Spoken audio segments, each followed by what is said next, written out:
this video is for the person who feels like they are a people pleaser, to the girl who constantly makes their entire world and being and focus around a man. Please, this is the video for you. You need to decenter your life from being around men and put the focus on you and start taking care of yourself. You are the prize. Like, that man that won't text you back is not a prize. Your friends that are not giving you the time of day, that are not pouring into you the same way that you're pouring into them, they don't matter. Your parents, your family members who keep constantly making you feel like you're not doing enough, they don't matter either. And if this is where you are, please make sure that you stay tuned, because I'm going to provide you with actionable steps to start putting yourself first. Because we only have 4 months left in this year. And you are not going to reach your goals and get to where you want to be if you do not learn how to say no and how to put yourself first. It sounds so selfish, and that's the first thing that I want people to realize, is that putting yourself first is not a selfish thing. I used to feel this way so many times. Looking back at my past self, I feel so bad for her. She was so scared to say no. She was so scared to put herself first and to choose her. And it made it a lot harder to get to where I wanted to be. And it doesn't have to come from a place of like being a bitch. Saying no can come from a place of love. Like, you cannot pour into other people if your cup is empty. And once you realize that, it gets easier, and it doesn't come with you feeling guilty, because a lot of times we say no, we feel guilty after. We feel like we have to overcompensate. We feel like we have to apologize, and it's not right, and it's unfair to yourself. The same way that you treat your friends, that you treat the people around you, the same way that you constantly pour into them, you show up for them, that's the same way that you should be showing up for yourself every single day.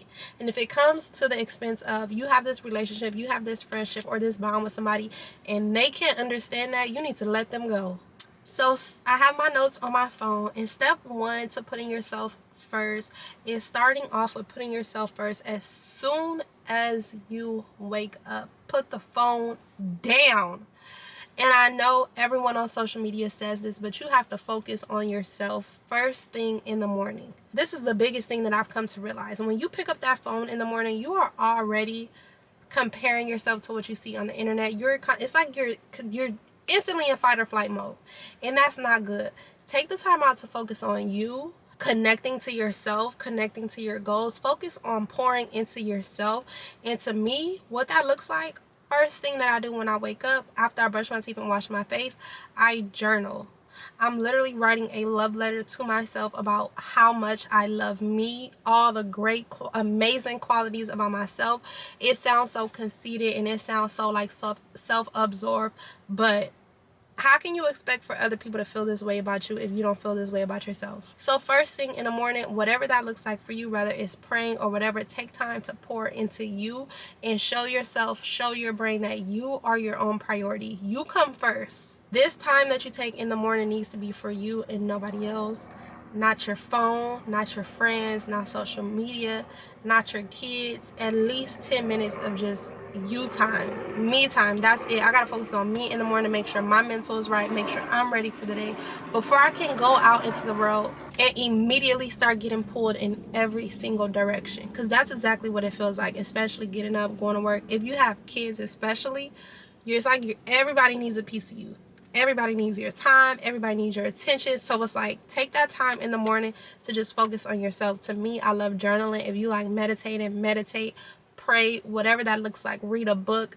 Just take time to love on yourself. Step number 2 on putting yourself first is getting clear on what that looks like for you. For me, I have a clear vision of how I want my life to feel for me, of the goals that I want, and I constantly read this maybe every 2 days.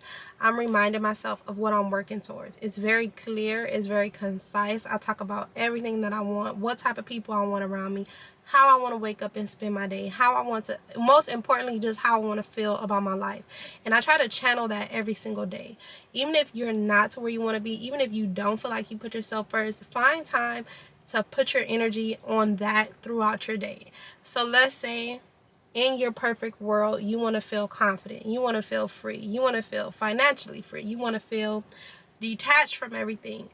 You need to find ways to practice that every single day so that you can get familiar with that feeling as much as possible. And that's what I do. But you can't do that if you don't have a clear idea of what that looks like. So whether you want to use your phone or whether you want to get a piece of paper, you really need to start there and write down every aspect of your life and how you want that to look. That way you know what you need from yourself.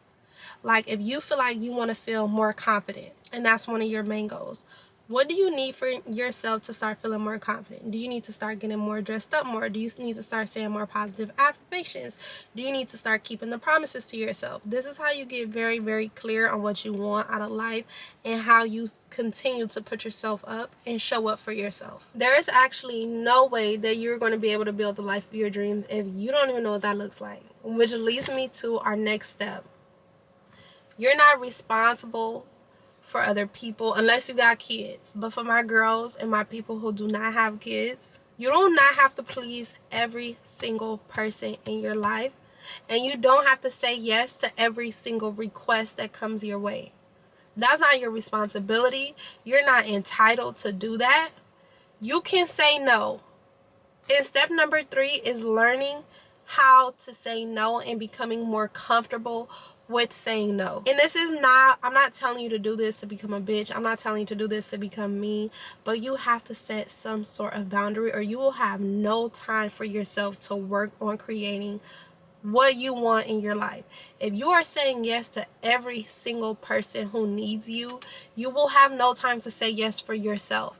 And I don't know if this is just me being a Capricorn or me being the oldest daughter, but I feel like I am that dependable person in a lot of people's life. And I used to come from a place of like, when I say no or I can't do it, now I feel guilty because this person feels like they can no longer depend on me, and that they've always been able to depend on me. But there's no boundary. Like, there's no boundary. People are coming to you for crazy things. You have to say no. And I'm really speaking to myself when I say this, because even though I've gotten a lot better, I still do find myself feeling guilty of like, damn, I've never said no to this person. And sometimes you will have those people in your life too. This is the first time you've ever said no, and now they hate you. Now they never want to talk to you again. But guess what? That was not a real, genuine relationship.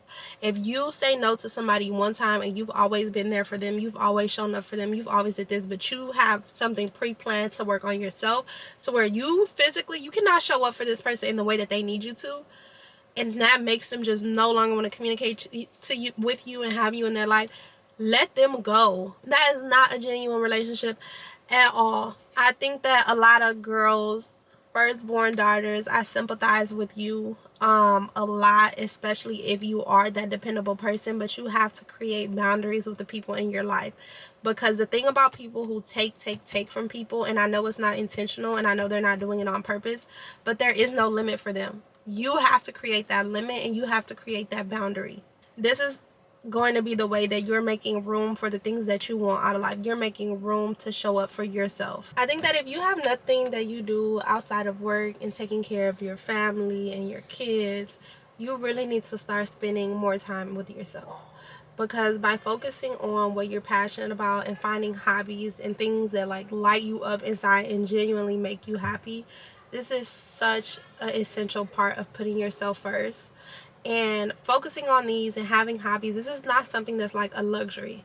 This is something that's a part of living. Like, actually, it's essential to your life and to your being. I think a lot of people find that when you're able to, let's say, go to the gym, or you're able to find time to play tennis, play soccer, play basketball, connect with things that your younger version of you would have loved, or things that light the younger version of yourself up, they find it to be something that's a luxury. And it's like, why are we not focusing on these things every day, or at least every weekend?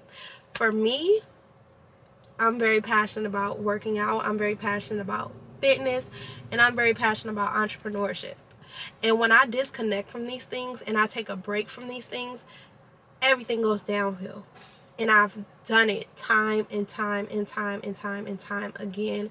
Anytime I get so busy and so caught up with work and so caught up with other people's lives, to the point where every single day my focus is other people, and I've done nothing that makes me feel happy. Nothing at all. That's when I notice like a shift in the way that I feel every day. So whether it's a hobby, whether it's some kind of creative project, even if it's just reading or journaling, you need to find time in that. That's one of the biggest ways to focus on yourself and put yourself first. Finding time to do the things that you love. Putting yourself first is a journey. It's an ongoing process. It's not something that you just wake up and say, hey, I'm done. Like, I've mastered it. I'm perfect now. I know how to put myself first. It's something that is going to take time, and if that's is going to change, and what that looks like for you is going to change. How you put yourself first now is going to look a lot different from how you put yourself first 6 months from now, because we're constantly changing, we're constantly evolving as people. So learn how to reflect and assess like what's going right and what's not going right.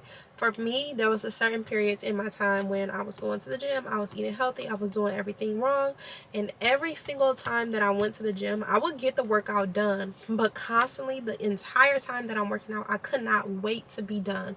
I could not wait to just be done with the workout and going home. There was no joy in it anymore. I wasn't excited to go to the gym anymore. So that was not a way that I was putting myself first. It wasn't happy for me anymore. Like, I was just miserable the entire time, and I was doing it because I knew it was the right thing to do, but it wasn't something that brought me joy. So I had to change what I was doing. This is when I started getting into like Pilates and walking more and just trying to find other ways to move my body rather than just weightlifting, because I was changing. Like, things were changing. I feel like now, since I took breaks, and I constantly take breaks from the gym, that doesn't happen, or it hasn't happened yet again. So now I'm back in that place to where when I wake up, that's like the main thing that I look forward to, is going to the gym, moving my body, getting a nice good sweaty workout in. So yeah, that is a way that I can put myself first again. But these things are going to change, and I think that by journaling you can go back and you can see like what was working and what's not working anymore. And a lot of the times, I don't know if it's just me, but sometimes you get into like this weird place in your life where you just feel weird. Like, I feel like that's the only way that I can express it, but something just feels off. Things that brought you excitement no longer bring you excitement anymore.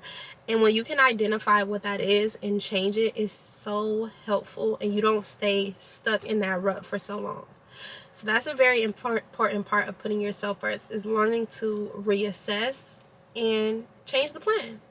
Sometimes things are going to change, and that's okay. And for those who still feel like it's selfish, when you are putting yourself first, you're not just building a life for you. You're not just building yourself up to be the best version of you.